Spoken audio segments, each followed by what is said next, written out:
Chapter 14. Sky's exhaustion crept around the edges of her vision. She kept one ear tuned to Ernie's breathing in the back seat, steady, shallow. Every rise and fall eased her chest a little. Every hitch tugged faintly at her own ribs. She didn't need a map. She was looking for Cascade Road, and she was already on Fall River. After a few miles, she turned onto Cascade, slowing as she scanned for the two-track Ernie had described. His first safe place. She spotted a narrow break in the trees and turned in. The two-track weaves through the brush before ending abruptly at a makeshift roadblock. Sky stopped. Her pulse spiked. Had she taken a wrong turn? She checked the locks twice, then twisted in her seat. Ernie? He stirred but didn't wake.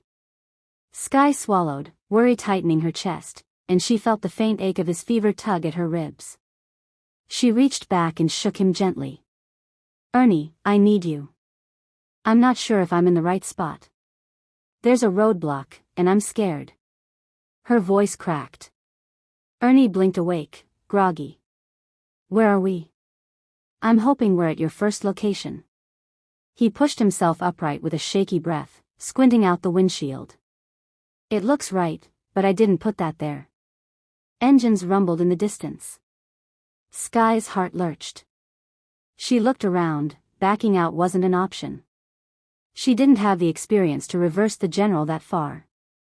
Ernie, I can't back it up. We have no way out. They're coming up behind us and to the sides. Her fear echoed faintly in his chest, tugging between them. Ernie grabbed his rifle. Several older ATVs circled the general, engines snarling. The riders were armed, rifles, pistols, too many of them. We're outnumbered, Ernie said, but they can't get us as long as we stay here. The back has a special lock, coded to my fingerprint. When we get through this, I'll add yours. The ATVs stopped. They were surrounded. Ernie scanned the clearing. Sky, turn it off. Now. She reached up and shut the truck off. Silence fell like a weight. A voice barked from the front ATV. Who are you, and what are you doing here? Ernie grabbed the CB mic and switched it to speaker. This is my property. Bought and paid for years ago. We came looking for a safe spot to rest. Laughter erupted. There are no rules or property anymore. What's in the truck? Doesn't matter, Ernie said. It's mine. More laughter. Rules don't apply. So why don't you and the kids step out and hand over the keys? Ernie sighed. Not this again. Sorry, we've already seen this song and dance. Try another. The biker snorted. Funny. But this is business. Do as you're told. Ernie called Shadow to the back seat and climbed into the front with Sky. She looked exhausted, worried, and he felt the tightness in his own chest. His shoulder wasn't screaming like before, but every movement pulled at the tender muscles beneath the bandage. Sky felt faint echoes of each strain. Switch places with me, he said. Sky didn't argue. She unbuckled and slid over as he climbed past her. Her hip and arm still throbbed with deep bruising from 6 days ago. The pain had faded from sharp to heavy, but every shift sent a dull ache through her. Ernie felt the echo of it in his ribs.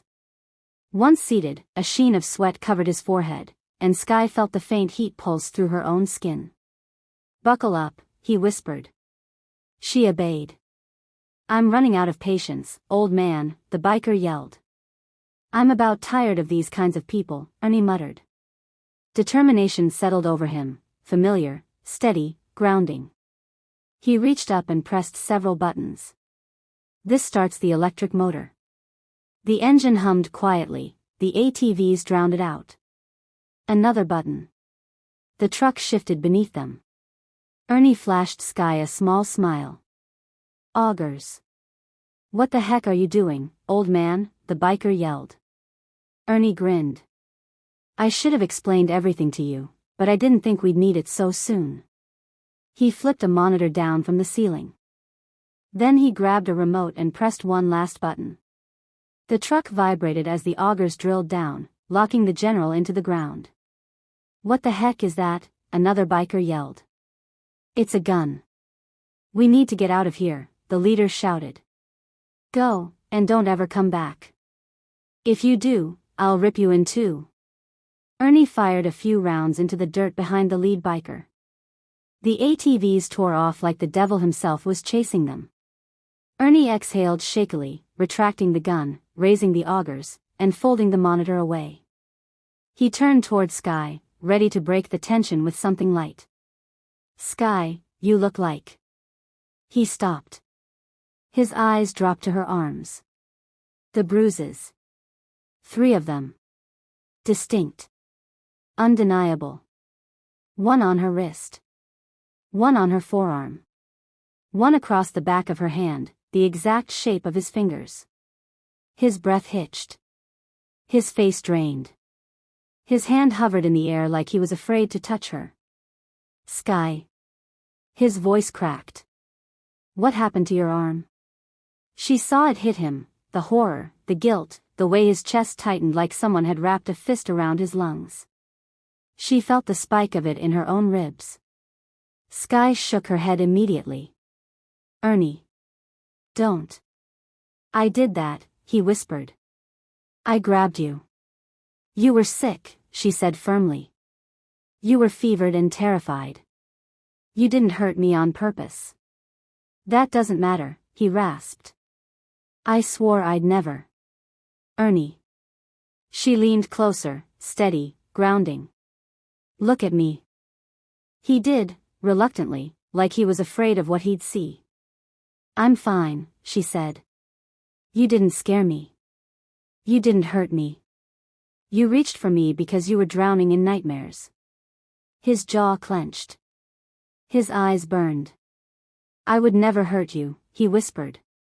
"I know," she said softly. "If I thought you meant it, I wouldn't have stayed." That stopped him cold. Not because she was threatening to leave, but because she meant it.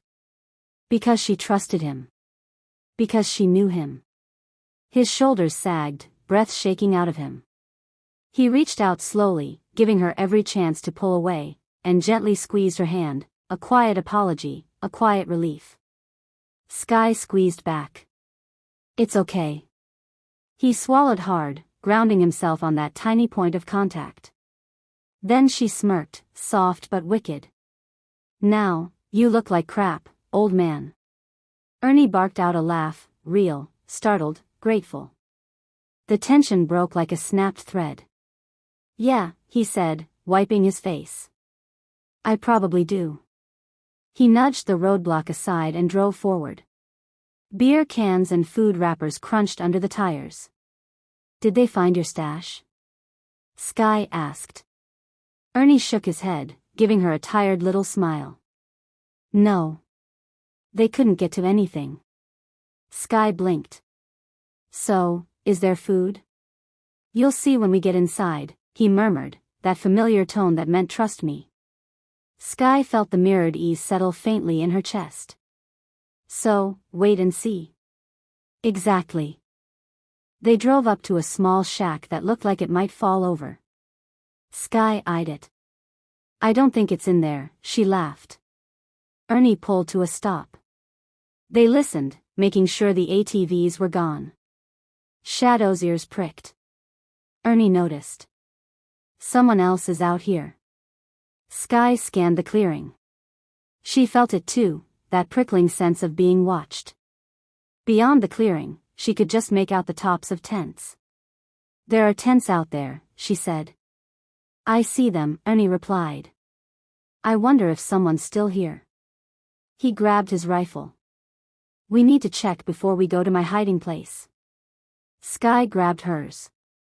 Ernie pocketed the keys, then paused, pulled out the spare set, and handed them to her. "Extra keys to everything I have." They locked the truck and moved toward the camp. Shadow tracked ahead, nose low. They approached the first tent. Ernie raised his rifle and motioned for Skye to open the flap. Shadow didn't alert, but they still had to check all 7 tents. Skye pulled the flap open. The smell hit them instantly: sweat, feces, blood. Skye gagged. She looked at Ernie, and the horror on his face nearly undid her. She felt twist of his stomach roll through her own. Inside was a young family. Both adults had been shot cleanly in the head. Execution style. No chance of turning. But between them lay a baby, only weeks old. Its thin body, the greenish clouded eyes, the tiny mouth working for a meal it would never get. A trap. Skye stepped inside, tears streaming.